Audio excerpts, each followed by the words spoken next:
Здравейте хора, вие се намирате в моето ново клипче и днес отдавна съм снимала, знам.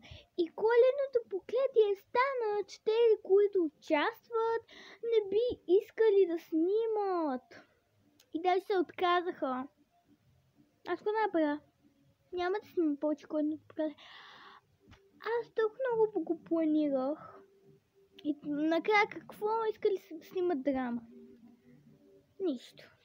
Както и да. Ще снимаме отново коледното проклятие.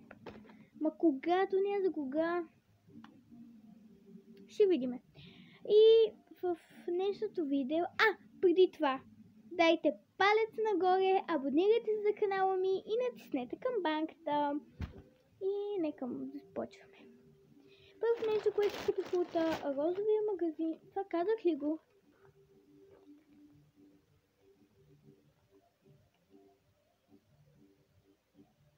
Айде пак ще го кажа. Ще покажа от розовия магазин, какво съм си купила за чувачката ми и другото го казах. Сега ще покажа първо какво си купих, грабна ми веднага окото. Ето пръстен на английска буква Р. Много е сладко.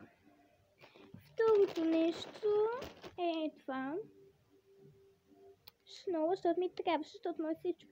И като правиш така, нещо като мекичко, не меко, защото съм тук има от нея лепила и нещо много такова яко.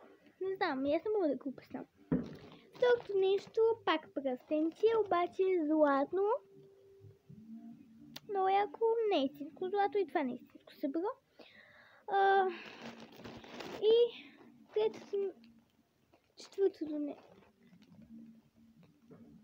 Това е третото нещо. Това е второто. Това е първото. И четвъртото. Да, четвъртото нещо е тая много яка гривна. Имам чувство, ценно си ми я взела от сестра ми, а сестра ми има същата. Може да я последвате в TikTok.